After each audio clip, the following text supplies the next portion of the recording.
everyone, welcome to part 2 of our PD series on building trauma-sensitive schools. In part 1, we reviewed what trauma is, how trauma affects development, triggers and trauma responses, and the lifeguard and swim coach analogy.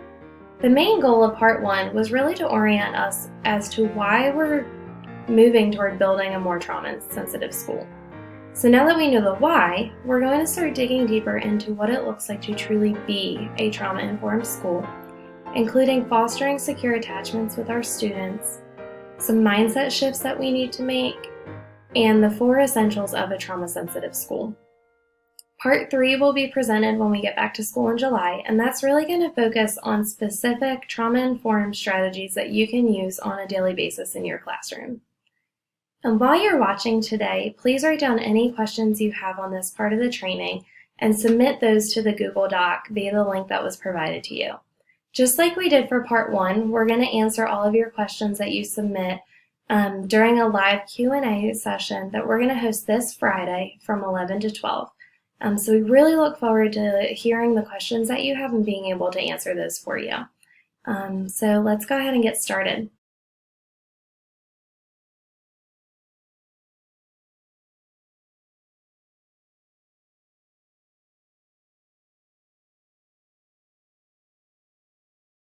All right, guys, I'm going to be walking you through attachment theory today, and it's like my favorite thing to talk about in the entire universe.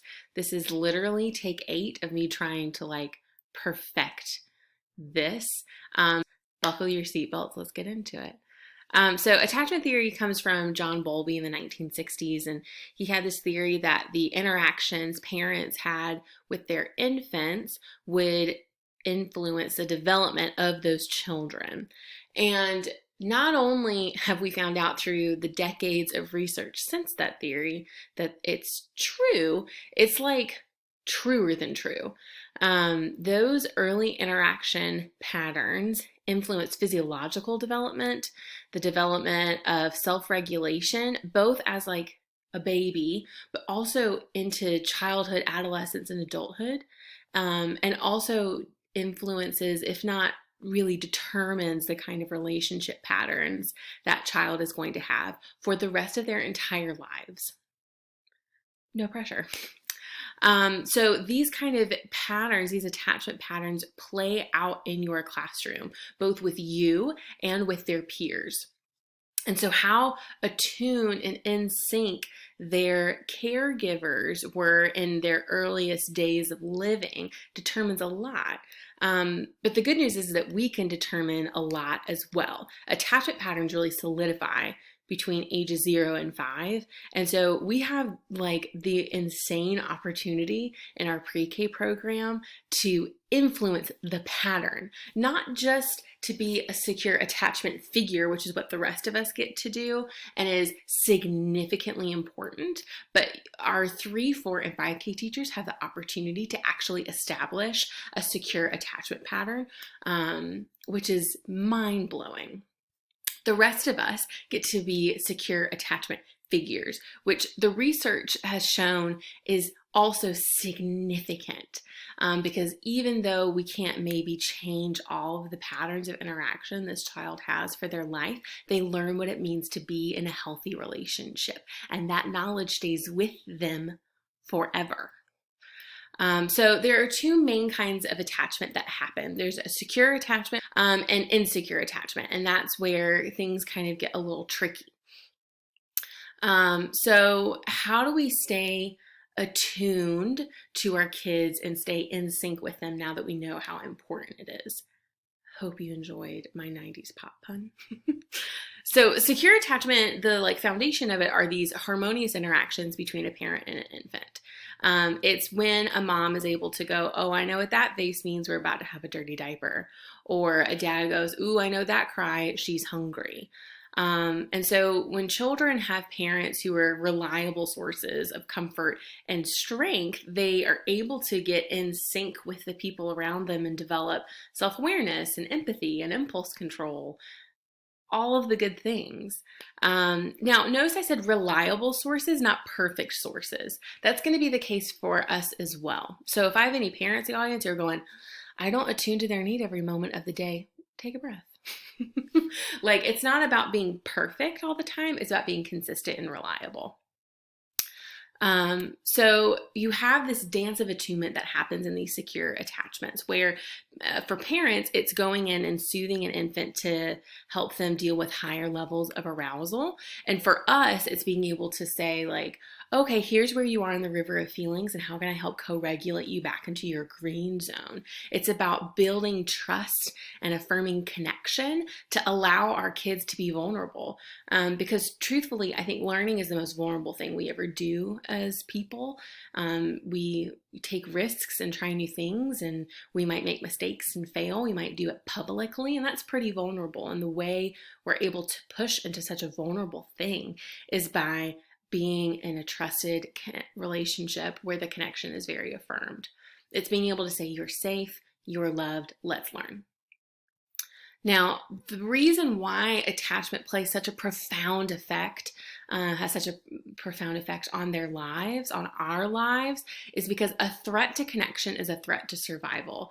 Babies do not have the ability to fend for themselves in the world.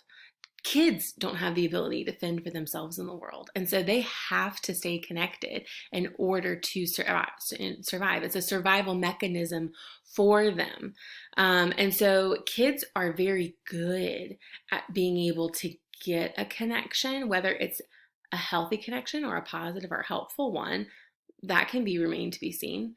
But they have to be connected in order to know that they're going to be safe in the world. So how do we build this trust and connection? The trust building cycle, like as studied between like parents and infants in different studies, is actually the exact same trust building cycle that has been found in marriages, in friendships, and in the workplace. It's just how human beings form relationships. John and Julie Gottman have been researching marriages for 3-4 decades. And marriage, I think, is the ultimate arena for trust, connection, and vulnerability, right? And they describe this trust building process in a really interesting way and why it matters. So I'm going to show you this video that kind of quickly walks you through what that trust building process looks like. At the beginning of the video, they set up a scenario where two partners are sitting on a couch and one partner lets out an exasperated sigh.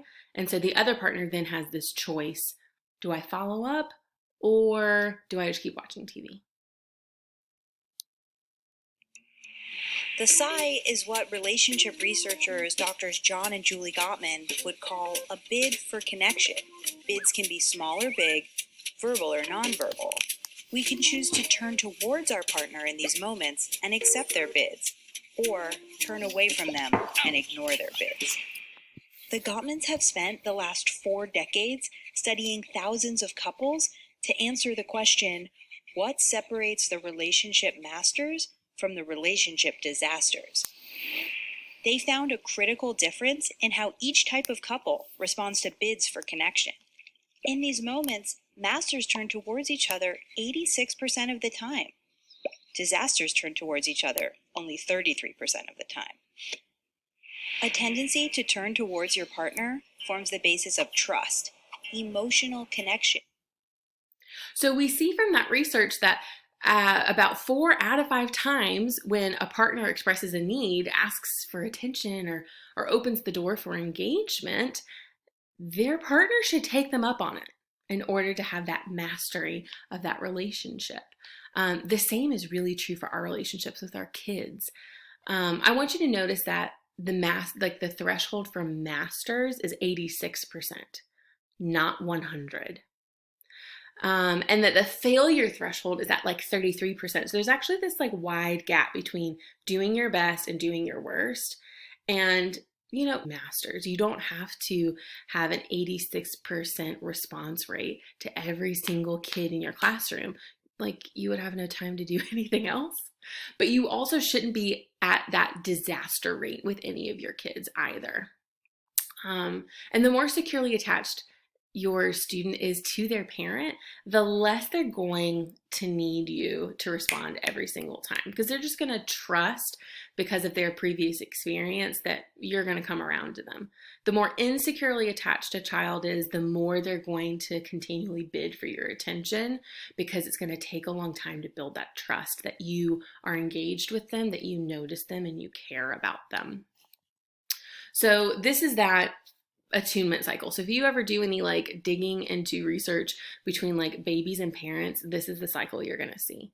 There's an attunement, rupture, and repair. So it's being able in attunement to notice how someone is feeling, like their emotions, their energy levels, where they are in that river of feelings, and then engaging them if you want to, just to say like, hey, I like your shoes, or what an interesting team jersey, why do you root for them? Or sometimes to engage to say, are you okay? Like, what's going on? And then to repair if necessary, because ruptures happen in relationships all the time. So a rupture in attunement can be having a need, like if you're hangry, having a different opinion, a misunderstanding, or even accidentally hurting someone's feelings. That's all normal. That's all expected. That all happens in healthy relationships. It's about going in afterwards for the repair. It's about going in afterwards and saying, hey, it seems like you thought I said XYZ, but what I actually said was ABC. Does that make more sense? Or to say like, I noticed that my tone really hurt your feelings and I want to apologize.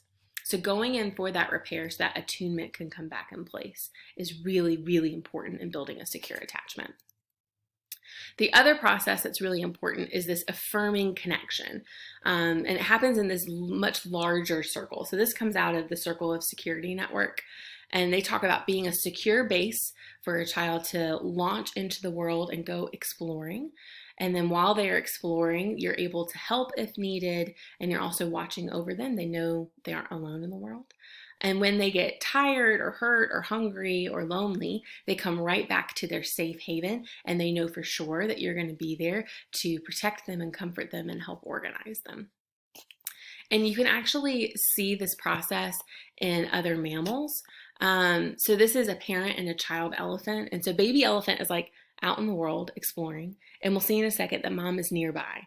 And so you as a teacher launch your kids out into the world a lot, whether it's a new idea, a new piece of curriculum, a field trip, or just going to a different classroom, you're launching them out. Now watch, baby sees these kids and gets very scared. This baby elephant goes right into the red zone and goes straight for the safe haven and says, I need to go back to mom. I don't feel safe. I'm not okay. I need help regulating.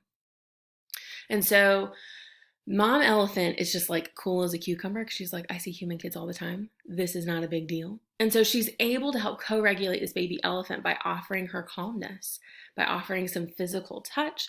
And that way this baby elephant can get back into its green zone and then eventually relaunch into the world. Now, insecure attachments. So we have babies are like weirdly very smart. We don't think about babies being smart because they can't really talk to us.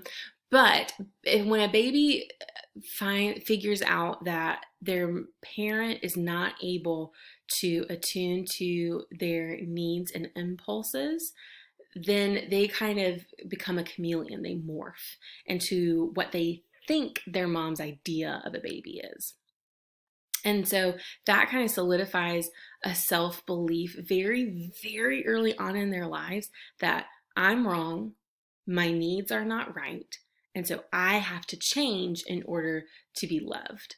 And so children develop these insecure attachment patterns to best elicit the best caregiving possible from their parent. Because again, a threat to connection is a threat to survival. And so they figure out the different things that are going to help them get connected to that parent. And they're going to assume that they're going to need to do those behaviors to be connected to you. And so it's our jobs to show them what a healthy relationship pattern can be.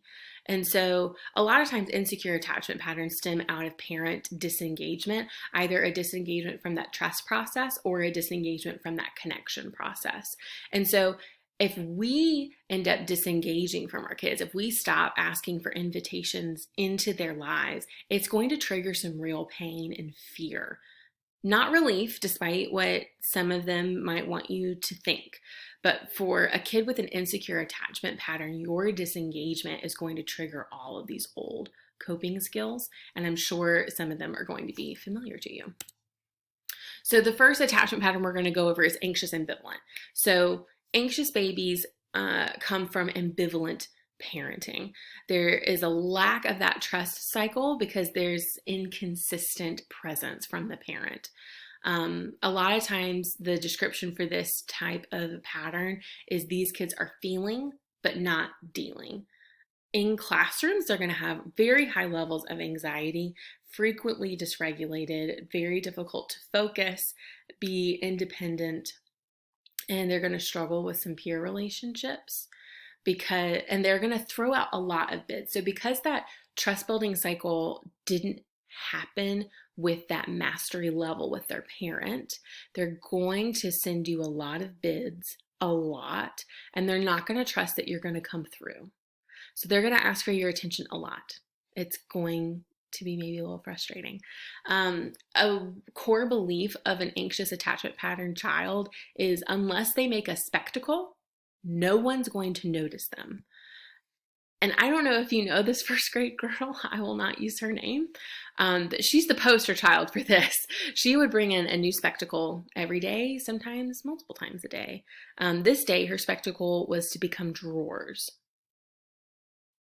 So in the classroom, to deal with those high levels of anxiety and uncertainty, these kids are going to struggle to focus on assignments and work independently. They will need you to be near them in order to focus on work, because otherwise they're going to be very focused on getting your attention. And then when these kids are faced with challenges, they'll get frustrated and very quickly lash out at you and say you're not helping them. So the next insecure attachment pattern is avoidant. And avoidant kids, even as babies, kind of look like nothing bothers them. But we know from physiological studies that they actually have chronically increased heart rates, that they actually experience a lot of stress and anxiety really consistently. These kids are often described as dealing but not feeling because their parents did provide a lot of trust building, but not a lot of connection. These are parents who are not very emotionally available. It might say things like, don't cry, stop crying about that, that's nothing to worry about. These are parents that also sometimes push kids to be independent before they're ready. And so they can kind of look like these little self-sufficient adults. But they're not they're kids. And so they may be disengaged from people or activities. These are kids that are going to find it very difficult to ask for any kind of help. And so attuning to them to know when they're struggling with something is going to be very important. And that will come from your experience with that child to be able to go like, oh, I know what this is. He's not doing well. Or talking to the teacher that the kid had the year before, who might say like, oh, when she puts her head down on the desk, that's a bad sign. That means that she doesn't understand what's going on and she's kind of checked out. These kids can also be like really concerned with stuff. This is a kid who wants the book that their classmate is reading instead of their own, or who feels like they can never have enough school supplies. They're gathering these things to help soothe that anxiety, because they can kind of bug their teachers by asking for all of that stuff all the time. It's very easy for teachers to not have a warm connection with that student, which confirms their belief that they aren't worthy of care.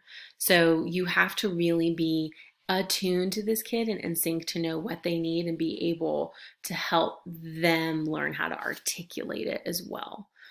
The last one that we're going to go over is disorganized attachment. And this is really a trauma attachment. And if you look at studies, they will say that this is the least common attachment style.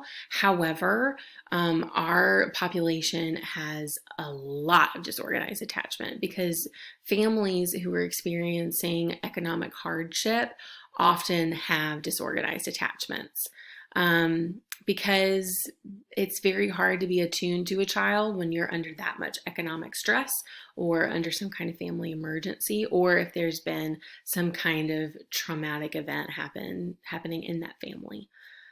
So for a disorganized attachment, like these kids don't have really any trust or really any connection. Their caregivers are obviously like important to them. They're necessary for survival, but they're also a source of great fear. This attachment style is often described as fright without resolution because they don't feel like they can move toward their caregiver for connection, but they also can't run away. So these kids can be overly affectionate sometimes, even with strangers, or they can be very standoffish and trust no one. A lot of times these kids struggle with honesty and with verbal and physical aggression. They will also have very charming behaviors because they're used to having to kind of trick adults into getting their needs met. These kids are going to really struggle to have any kind of like positive peer relationship or any positive adult relationship as well. And I want to emphasize that if you see a child with a disorganized attachment, it's not necessarily because their parents are bad parents, but again, because those parents have real economic hardship. Maybe they're having to work third shift, which is just a really weird time to work if you're trying to be attuned to children because kids are asleep at night. And so if you are trying to sleep during the day while your kid is awake, it's going to be really hard to have any meaningful attunement with them. Or maybe their parents are preoccupied with their own trauma or experiences, maybe grief, maybe depression, maybe there's been some kind of family emergency or a set of family emergencies that makes it very hard for them to take care of themselves and take care of their child. These kids can be really confusing. They give very mixed signals. The 1 minute it'll be, I need your help. And then the next minute it'll be, I don't want your help. And then it'll be, I trust you. And then it'll be, get away from me. Or I want to please you. I want you to be happy with me. And then the next second it's, I want to hurt you. I want to get back at you. And it's because they really don't know how to have a trusted, connected relationship with an adult. In your classroom, they're going to really struggle to pay attention and remember like anything. And they're really, really going to struggle to relate positively to their peers. They mask the overwhelming anxiety that they have with controlling and defiant behaviors to kind of give them an artificial sense of control and stability. You're also going to hear a lot from them. They usually have this like incessant chatter.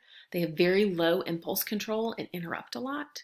And have this tendency to kind of clown around because they're looking for connection any way they can get it. And so as we've looked at all three of these kind of insecure attachment profiles, we're going to give you very specific interventions for each insecure attachment style. So that's coming. But I think the main takeaway I want you to have is that trust is a product of vulnerability that grows over time and requires work, attention, and full engagement. And so in order for us to take a hold of this magical opportunity that we have with our kids this young in their life to be a secure attachment figure, to influence their attachment pattern, we have to put in work, we have to be attuned to them, and we have to be willing to be fully engaged. Because when we become disengaged, which is a very passive process, it's very easy to do when we get busy with other stuff, but when we get disengaged, it's going to trigger some real pain for our kids. And humans act out their attachment pattern for the rest of their life until they learn how to make a different pattern. And the same is true for these kids. They're going to see you as this caregiving adult, and they're going to assume that you need the same patterns of interaction to meet their needs.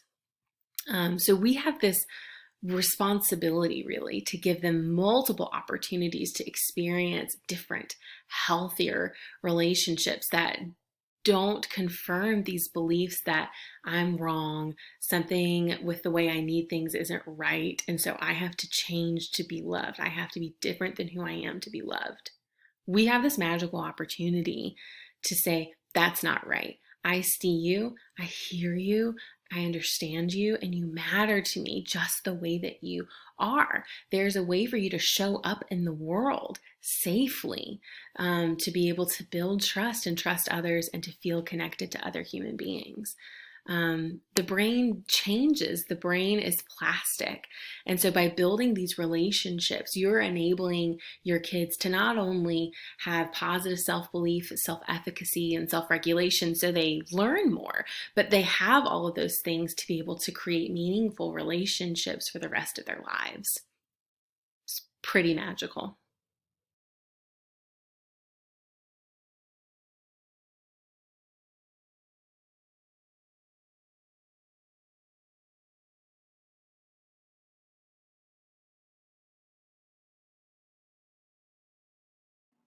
Hi everyone, I am excited to be back with you today to talk about paradigm shifts.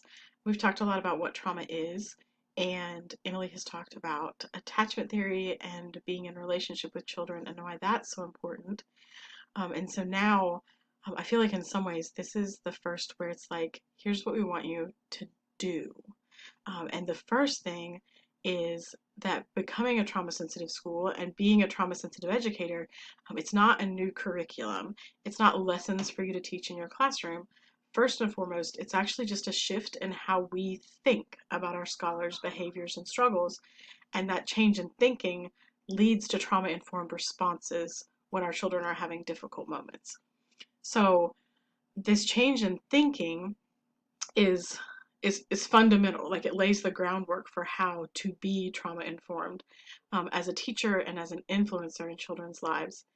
And we call it, a lot of times we'll call it using a trauma lens. And so it's, do you have your trauma lens on? Like, when you look at a behavior, are you just looking at it from like a behavior modification perspective, or with your trauma lens are? And so we're going to talk about replacing some common thought processes to a more trauma-informed thought process, and how that change in thinking will affect the way that we approach our students' behaviors, and especially their needs and their difficult moments.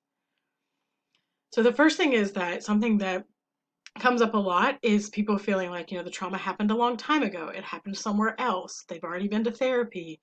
Maybe they don't remember the trauma. And so we can't allow their trauma to become an excuse to not follow school rules now. The child has to learn to handle things differently. And we all agree on that. A child's trauma cannot be an excuse to not figure out how to handle things differently. But if we choose to be trauma informed, we're adding this very important idea.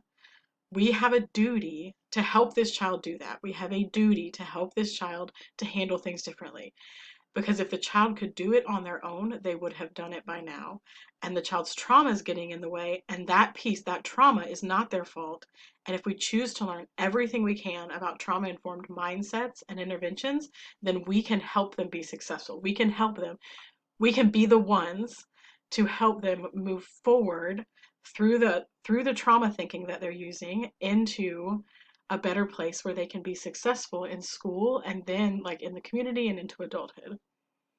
So the first one we're going to talk about, this paradigm shift, is consider what happened to you instead of what's wrong with you. And so it's when a child is acting in a way that is unexpected, that's confusing, that is disruptive in the classroom or aggressive, um, is looking at that and saying, wow, like, what happened to this child that is causing these behaviors? Like, what happened that's making it so that this is how this child responds to stress, instead of saying, what is wrong with this child? And I've had my moments where I've said, what's wrong with this child? But when we come at a situation with what's wrong with this child, it's not usually helpful. Like, sometimes it makes us feel better because we're frustrated, but it's not actually helpful in finding a solution and getting to the other side of an issue. So that change in mindset, of just like changing our own mindset and tweaking it to saying what happened with this child, it promotes genuine curiosity. This is one of the things that I feel like I say a lot when I talk about, how do we do interventions with kids, is using this genuine curiosity. The biggest thing is it has to be genuine. So it can't just be like token curiosity. It has to be that like we really want to know. Like we want to know. We're willing to be detectives to try and figure out like what is the skill that this child doesn't have? What's happened to them that's causing them to not be successful? It starts us from a place of acceptance and openness. Instead of it starting us from a place about judgment, saying what's wrong with this child, that's a personal judgment on a child that there must be something wrong with them, as opposed to what has happened to this child, which is, saying like, let's go, let's figure this out together. It gives us better positioning, both mentally, emotionally, and just logistically in the classroom to be intentional and effective. So that genuine curiosity leads to a plan. So instead of just reacting or responding impulsively, it leads to making a plan and responding intentionally. And it gives us an ability to seek out the why, because a lot of times, especially with our younger students, but even with older ones, sometimes they can't tell us what the trauma is. They don't know. So they can't tell us why, which makes it our job to be detectives, um, to figure out the why. And I want to clarify that figuring out the why doesn't always mean figuring out what the trauma was. Sometimes figuring out the why can just be figuring out what the trigger is, even if we don't understand the trauma that happened before it. The next change is ask yourself, is it a can't or is it a won't? Children want to succeed. This is such a core belief. This belief changed the way when I was working with foster children, it changed the way I approached foster children. Um, because it was so frustrating to approach children thinking they just won't behave. They just won't be successful in their placements. They just won't quit getting suspended from school. And it was such a frustrating thing. And it made it so that my job was really frustrating. And I think that that would also be true in a classroom. If there's a child who is really struggling and can't get the class routine down or can't manage transitions, if we believe that they're just choosing not to do it just because they won't or they don't want to or they're defiant, like that puts us in a very defensive position where it's so easy to get so frustrated. But if we change that thinking inside of ourselves and we believe this idea that children want to succeed. Don't we all want to succeed? Like we want to do well. We want things to go well in our lives. And so with children especially, that they do well if they can. If they're capable of it, they will. And if they don't, it's because they're missing a tool in their toolbox. I am going to let you guys watch a video. There's a man named Dr. Ross Green. He does a lot of trauma-informed trainings, and he explains this, I think, in one of the best ways that I've ever seen. So I'm going to pause my stuff here so that you guys can watch this video, and then we will pick back up. I think if you're working with kids in general, but challenging kids in particular, you need a philosophy. Who is this kid? What's he about? What's he up to? If he's up to anything. Because you see, your philosophy is going to guide your actions, especially when the going gets tough. No philosophy, no guide. The most important theme of collaborative problem solving is this one. Kids do well if they can. Now, nobody ever falls off their chair at the sight of kids do well if they can. It's only an earth-shattering philosophy. If you consider a much more popular alternative philosophy that floats around out there called kids do well if they wanna. Now, kids do well if they can, and kids do well if they wanna are two completely different philosophies. And they have completely different ramifications for what you're going to do to or with this kid to make things better. Let's think about kids do well if they wanna for a second. If you've got a kids do well if they wanna mentality and you're working with a kid who's not doing well, then the reason you think he's not doing well by virtue of your philosophy is because he doesn't wanna. I've been thinking about kids do well if they wanna for a long time, and here's the conclusion I've come up with about kids do well if they wanna. It's wrong. Flat out, dead wrong. I ask myself, why would any kid not want to do well? Don't all of us do the best we can in the circumstances we find ourselves in? Well, the kids do well if they wanna mentality has those questions covered with concepts like secondary gain, attention seeking, unmotivated, coercive, limit testing. we're going to have those babies put to bed by around 11 a.m. this morning. When you really think about them, they don't make much sense. When you really put them to the test, they don't make a great deal of sense. But let's say they do make sense. Even if kids do well if they wanna is right, and now you know I think it's wrong, it's narrow. Because you see, it greatly narrows the role that you can play in the life of a kid who's not doing well. Because if you think a kid isn't doing well because he doesn't wanna, I can only think of one thing for you to do, only one role for you to play in the life of this kid. Make him wanna. And we have the technology for making kids wanna. How do you make a kid wanna? You reward the behaviors you like and you punish the behaviors you don't. You give him the incentive to do well based on the belief that he didn't have the incentive to do well in the first place, and you are now in the business of making kids wanna. I sure do hope you're right about why he's not doing well, because if you're wrong, and you're busy making a kid wanna, and he already does wanna, you run the risk of making things worse, or at the very least, not being as helpful as you might have wanted to be. I'm a kids do well if they can guy. I think if this kid could do well, he would do well. Something must be getting in his way. Your role just changed.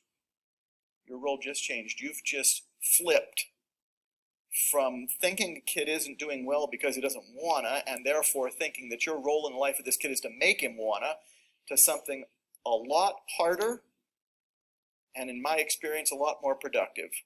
You've just shifted to kids do well if they can, and what's your main role now? Figure out what's getting in his way. Then you can help him. You can't help him if you don't know what's getting in his way. Biggest favor you can do a challenging kid is to finally, at long last, be the person who figures out what's getting in his way. Because you see, if he's still challenging, it's a pretty surefire bet. Nobody's figured it out yet. The key theme of collaborative problem solving, the key philosophy, if you remember nothing else from everything I say, I hope you remember that if this kid could do well, he would do well, because kids do well if they can. I hope that you guys enjoyed that. Dr. Ross Green has a lot of videos. He does a lot of trauma trainings, and his idea on this one, I felt like just really explained it well.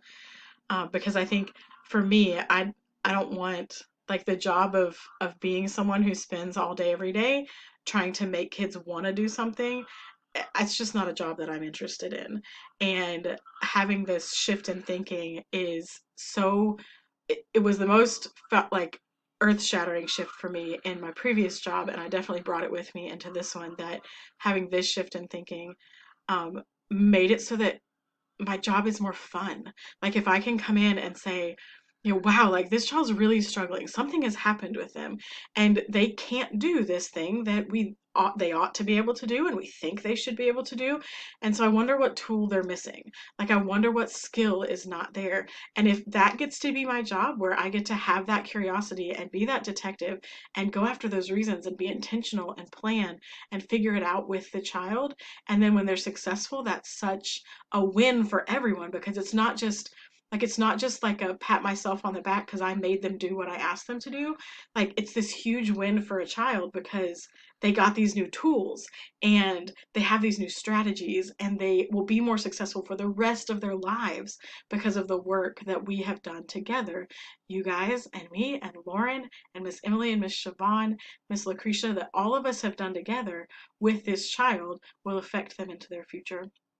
I'm going to share this worksheet with you guys through email as well.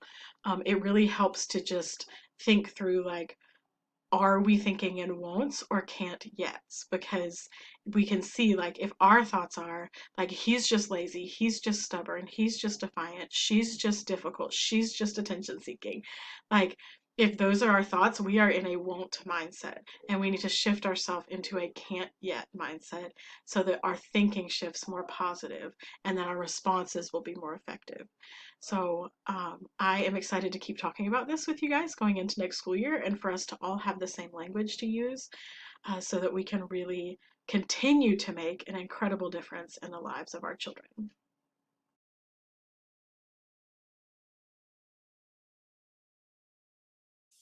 As we continue to discuss the shifting paradigm from can't versus won't, we must remember students aren't giving us a hard time, they're having a hard time. Remember, in can't versus won't, the stress response system fires up the body in reaction to a perceived threat, and students need our help putting out the fire and cooling themselves down before their brains and bodies are capable of connecting with others. Think of it like this. A student is literally on fire.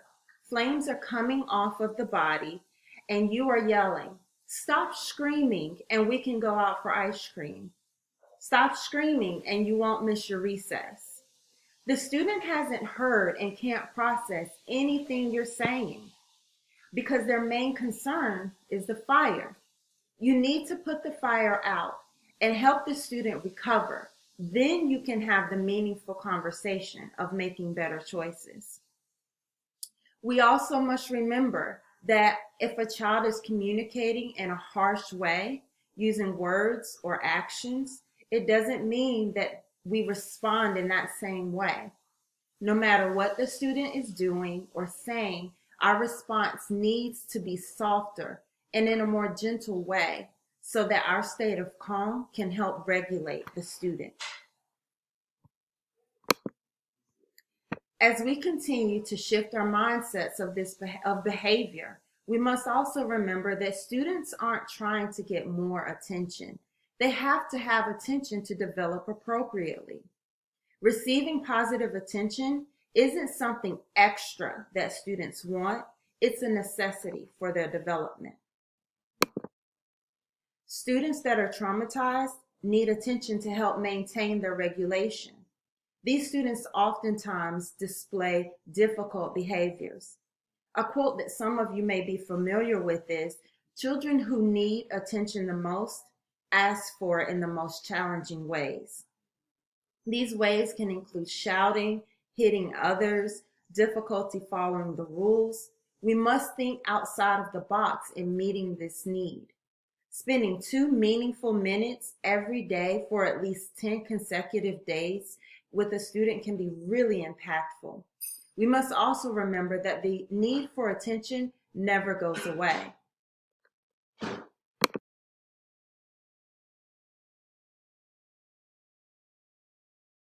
Hello everyone.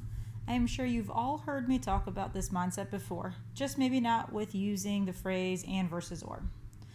Although being flexible rather than rigid in our approach is critical and having empathy for our students is key, we must maintain levels of structure and supervision along with healthy limit setting. Without those things, we risk creating environments marked by chaos, which are not safe and do not feel safe for students. If you have read the article, Push, Don't Pity, Students in Poverty, I am sure this is screaming at you. If you have not had the chance to read it, I highly recommend it. Our scholars need rules that are enforced with fidelity and love. Consequences need to be enforced with fidelity and love. High expectations need to be set with fidelity and love. Our scholars need to know that we love them unconditionally. You might have even heard me tell our scholars before, "I love you so much, I'm not going to let you act like this," or "I have high expectations for you because I love you." You might have even heard me say, "Your teachers love you so much, she is going to enforce the rules." And even when they beg me, I hold my ground out of love and without judgment. I let our scholars and families know that we start over with clean slates and we do not hold past actions against them. What our scholars do not need is us to pity them or throw a pity party for them. What they need is for us to show them that we love them unconditionally. Remember, actions speak louder than words, and if we do not provide rules, consequences, love, respect, and fun, we are not showing them unconditional love, and in fact, we are creating an unsafe environment for them. Now, am I saying this is going to be easy? Of course not. This is not a balancing act. If it were, it would mean there needs to be equal parts of different components, and most of the time, that is not what our students need. Think of Chase, Journey, Latravius, or Uzziah, or even another student you have in mind. Do they always need equal components every day? No. Sometimes they need more love, sometimes they need more firmness, and what works one day might not work the next day. This is why attunement and relationship building is so crucial.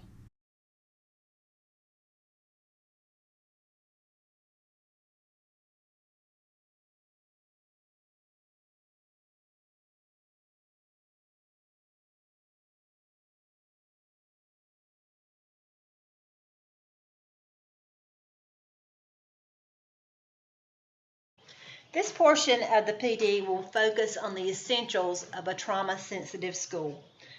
Childhood resilience is the process or capacity to successfully adapt to challenges. Resilience is fostered out of healthy personal relationships, directly tied to the child's ability to regulate arousal states, and is a positive link to academic and behavioral success. As a school, we are mandated to help all students to this end. So the good news is, as we build a trauma-sensitive school, all students will benefit from the 4 essential components we are about to discover. If they are practiced, we will assist all students in reaching academic and behavioral success. So let's take a look at the 4 essentials of a trauma-sensitive school. Trauma-sensitive schools build resiliency by helping students, number 1, feel safe, 2, be connected, 3, get regulated, and 4, learn. The order of these essentials is extremely important. If the first 3 essentials are not accomplished in order, learning cannot happen. Remembering this order can help us navigate the complex process of meeting the traumatized student's needs, and in the process help build resilience in all students. Trauma is fear-producing by nature. Thus, our first essential is to help students feel safe. When a student is struggling academically, behaviorally, emotionally, or socially, the first question we ask is the student feeling safe? While we may not perceive the situation as unsafe, remember the traumatized student may be reacting because of past experiences, changes in their response systems, and a tendency to perceive threats quickly. In response to this, we need to be vigilant in making sure our students continually feel safe at school by addressing the following. School safety includes the physical building, transportation modes, and the grounds. These can be made safe by providing consistent expectations for behavior. This is where the rituals from responsive classroom become an essential piece. Also, ensuring there is proper adult supervision not only in the classroom, but during transitions and bathroom breaks. This is the responsibility of everyone in our building.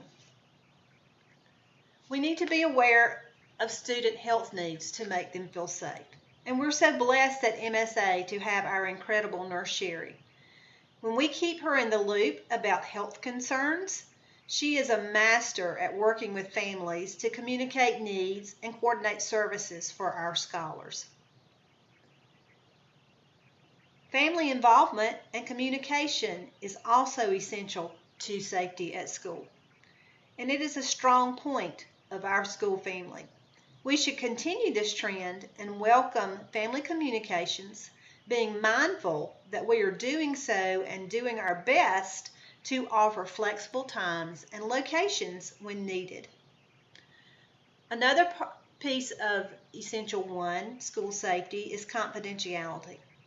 Many times we are called on to handle sensitive information, and we must ensure that we maintain confidentiality at these times. And lastly, in school safety, school personal safety lessons need to be taught. In South Carolina, Aaron's Law ensures this instruction takes place for all of our scholars and is presented in a developmentally appropriate manner through the second step safety lessons taught each year. Another part of Essential 1 is safety at home and in the community. As a trauma-sensitive school, we recognize that basic needs for safety and health must be met within families, neighborhoods, and the entire community before students can be ready to learn. With this in mind, we must work to be proactive in communicating to families and linking families with programs that can help meet these basic needs as they relate to safety, housing, food, water, and access to health care. Trauma-sensitive schools are a link to the community-based services. We should be proactive in advertising and letting families know how we can help them access needed services. Another piece of this is tracking school attendance, and this is an important way for helping us identify families who may need help in meeting basic needs. The next part of Essential 1 is the concept of felt safety. Dr. Karen Purvis, the author of The Connected Child, defines felt safety as when you arrange the environment and adjust your behavior so your children can feel in a profound and basic way that they are truly safe in their home, or in our case, the classroom with you. Until your child experiences safety for himself or herself, trust can't develop and healing and learning won't progress. So safety does not begin and end with physical safety. It encompasses emotional, social, and academic safety as well, and must be assured for all students, family, and staff. We must make sure compassionate, affirming experiences are the norm for everyone. Professional development such as this and our Darkness to Light training that we're working on right now are examples of preventive programs. As we learn, we gain invaluable information and insight in learning ways to help and not hurt. We also need to take action to remove any social barriers that could jeopardize students' sense of felt safety, such as bullying or racial slurs, things like that. And we have to realize that every school will have its own set of unique issues that should also be taken into account when seeking to reach the goal of felt safety. So essential number 1 was to help students feel safe. Essential number 2 is to help students be connected. Essential number 2 helps a trauma-sensitive school build a relationship-focused culture that encompasses all relationships, staff to staff, staff to student, student to student, staff to family, and school to community. Every staff person in the building needs to be trained how trauma affects students and the understanding that it is not the child's fault, nor is it within their control. With this realization, we must all strive to make sure school is a caring environment where every day, each and every student feels welcome, connected, and supported. Students must be a safe haven full of people who care. It is important students and families experience this from the moment they enter the building until they return home every day. We must work to eliminate shaming tactics. Our focus needs to be on making problems better, repairing breaks in relationships, and then learning and practicing what to do the next time.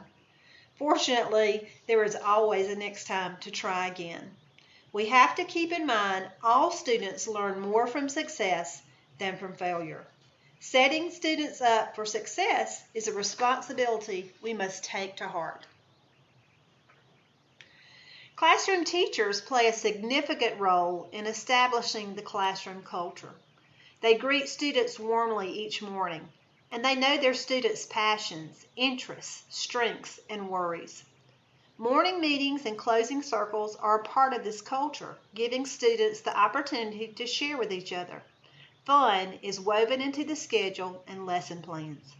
Proactive social, emotional learning is also a priority of the classroom.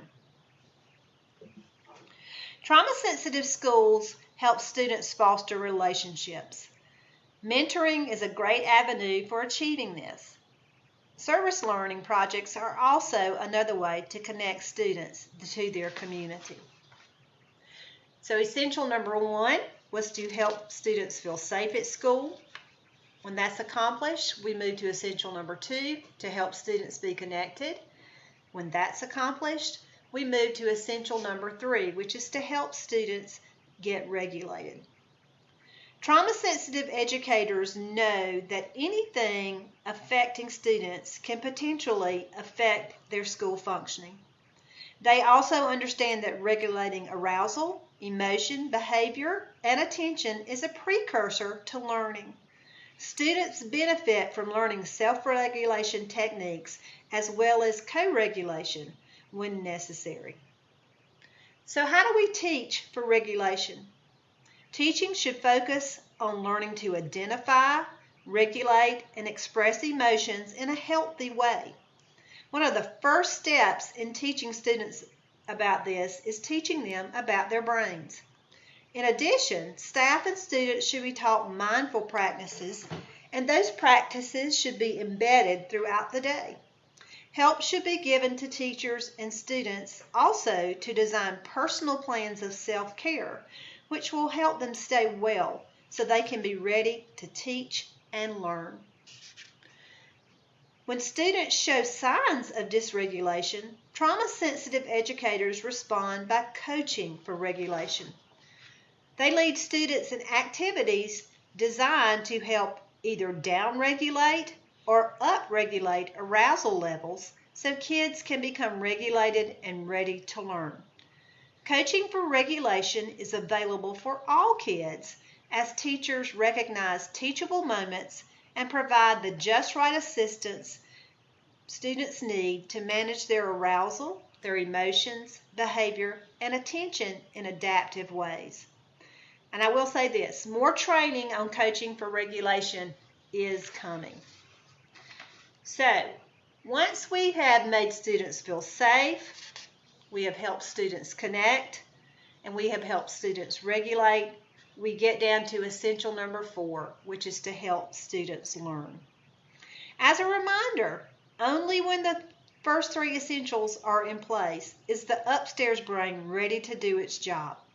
Not only is it important to help students self-regulate, we also need to help students improve executive function and learning in content areas. Because many traumatized kids display language concerns, reasoning difficulties, learning problems, and executive functioning deficits, they may need Tier 2 or Tier 3 interventions in addition to their core instruction. So executive function refers to the upstairs brain skills of being able to stop and start responses in order to reach both short and long-term goals. Executive function allows us to do what we need to do to reach a goal instead of choosing to do what we might feel like doing. It keeps our actions in line with the intentions of reaching our goal. Much of what we ask kids to do in school requires executive function. It also involves mental functions such as working memory, remembering the right thing at the right time, and being able to hold on to more than one thing in our memory at a time. It involves response inhibition, putting our brakes on the actions, thoughts, or perceptions that could keep us from meeting our goals. It also requires us to shift our focus, to bring our thoughts back to the task at hand when our mind wanders. It involves cognitive flexibility, to be able to come up with multiple ways to solve a problem or reach a goal. From that, predicting outcomes and making a plan to meet the goal. It also requires self-monitoring, to reflect on our actions to see if they line up with helping us reach our goals. So in a nutshell, executive function involves real-time, real-world actions that help us adapt what we do, how we do it, and when we do it, according to what is best in a specific situation. We have to recognize that kids do not have fully developed executive function skills. Sometimes we have to lend kids our upstairs brain by offering external support. We do this when we help them follow instructions, plan, focus, or self-monitor, being careful to align our expectations with what the student can do. Then we challenge incremental growth from there. One example of this may be helping the child break down an assignment in written out steps. This not only helps them complete the assignment, but it also teaches them with support how to plan, but it will also help them to learn to do the process on their own eventually. In regard to emotion and behavioral skills, an example would be helping the student craft if-then statements for future reference. An example might be, when my feelings get big, I will choose the strategy of deep breathing or visiting the take a break spot to get my feelings back to just the right size. This type of coaching allows the teacher to help the student slow down and think through together what they can apply to help the problem. All these things also apply to the areas of problem solving, setting and meeting goals, and predicting outcomes and consequences of their decision. With safety, connection, regulation, and executive function in place, teachers can help students learn content knowledge and skills. And as teachers, we are so comfortable with this arena because this is our ultimate goal. We want all of our students to learn at high levels. So we have to understand that this cannot occur unless we first focus on helping students feel safe, be connected with relationships, and get regulated before teaching and learning is possible. There will be some more strategies to help you learn this, but I also found a book that the book we're using for our professional development recommended, and it's called Reaching and Teaching Children Who Hurt, Strategies for Your Classroom by Dr. Susan Craig. And I've ordered a copy of that, and I'll be happy to share that with you when we get back to school if you would like to look through it. Now, I am sure you have all seen this TED Talk by Dr. Rita Pierson. It's one of my favorites, and every time I watch it, I've seen it several times, every time I watch it, I find something new. So I'm going to close our PD with this today as a huge reminder of the great power of human connection for our scholars. I will send you a copy of this little graphic that you see here that gives us some of the high points of her talk. But in the heart, you see, human connection is key. James Comer says, no significant learning can occur without a significant relationship. I always try to remember this one. Kids don't learn from people they don't like. She has a mantra in here that she used to say with her class that I've copied down and I plan to use with our 5th grade scholars as they plan to transition to middle school. But I hope you will just be reminded what an important part you are in helping our scholars discover resilience, that they can understand that there is an adult who is never going to give up on them. And the job is tough, but if you look in the right-hand corner, it says the job is tough, but we can do it. We're educators, and we were born to make a difference. Enjoy the video. I hope you have a great restful summer. I love each and every one of you, and I look forward to seeing you soon. And with that, I will close with Dr. Rita Pierson.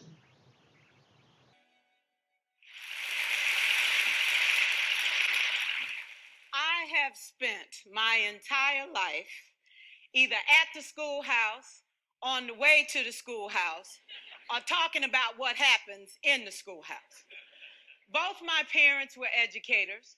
My maternal grandparents were educators. And for the past 40 years, I've done the same thing. And so needless to say, over those years, I've had a chance to look at education reform from a lot of perspectives. Some of those reforms have been good, some of them have been not so good.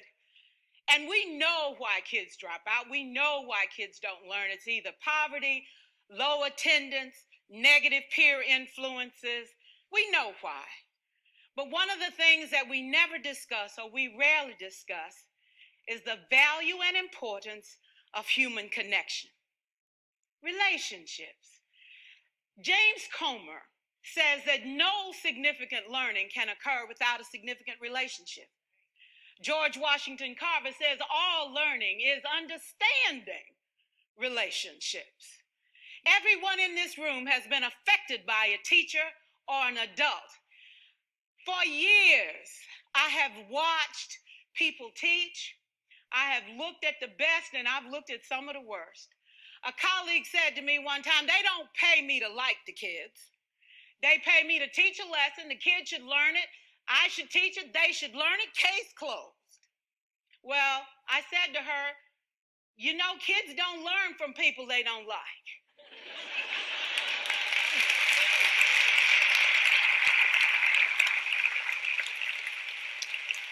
She said, that's just a bunch of hooey. And I said to her, well, your year is going to be long and arduous, dear. Needless to say, it was. Some people think that you can either have it in you to build a relationship or you don't. I think Stephen Covey had the right idea. He said you ought to just throw in a few simple things, like seeking first to understand as opposed to being understood.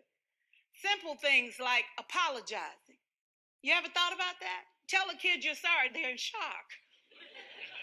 I taught a lesson once on ratios. I'm not real good with math, but I was working on it. And I got back and looked at that teacher edition. I taught the whole lesson wrong. So I came back to class the next day and I said, look, guys, I need to apologize. I taught the whole lesson wrong. I'm so sorry. They said, that's okay, Miss Pearson. You were so excited. We just let you go.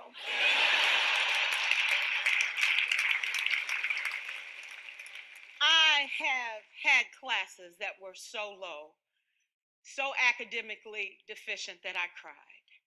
I wondered, how am I going to take this group in 9 months from where they are to where they need to be? And it was difficult. It was awfully hard. How do I raise the self-esteem of a child and his academic achievement at the same time? One year I came up with a bright idea. I told all my students, you were chosen to be in my class. Because I am the best teacher and you are the best students, they put us all together so we could show everybody else how to do it. One of the students said, really? I said, really? We have to show the other classes how to do it. So when we walk down the hall, people will notice us. So you can't make noise, you just have to strut. And I gave him a saying to say, I am somebody. I was somebody when I came. I'll be a better somebody when I leave. I am powerful and I am strong. I deserve the education that I get here. I have things to do, people to impress, and places to go. And they said, yeah. You say it long enough, it starts to be a part of you. And so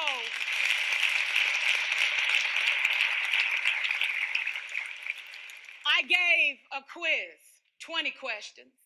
Student missed 18. I put a +2 on this paper and a big smiley face. He said, Miss Pearson, is this an F? I said, yes. He said, then why'd you put a smiley face? I said, because you on the roll. You got 2 right, you didn't miss them all. I said, and when we review this, won't you do better? He said, yes, ma'am, I can do better. You see, -18 sucks all the life out of you. +2 said, I ain't all bad.